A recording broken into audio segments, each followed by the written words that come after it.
আর ভগবান নিজেও তার কথা নিজে আস্বাদন করতে আনন্দ পান। আগামী দিন গুরু পূর্ণিমা। জগৎগুরু তো অনাদিরাদির গোবিন্দ সর্বকারণের কারণ ভগবান শ্রীকৃষ্ণ স্বয়ং জগৎগুরু। কিন্তু ভগবান তো লীলা একা একা করতে পারেন না, তাই ভগবান তিনি এক, ভগবান একজন, এক অদ্বিতীয়, তিনি এক এবং অদ্বিতীয়, তার দ্বিতীয় কেউ নেই।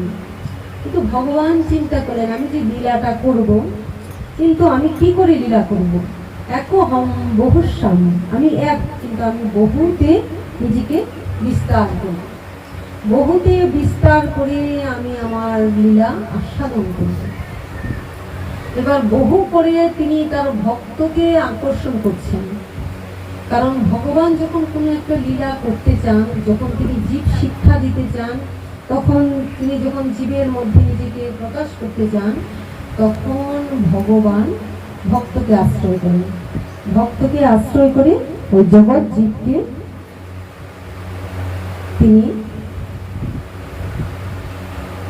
তার লীলায় অংশগ্রহণ করান বা লীলা আস্বাদন করেন।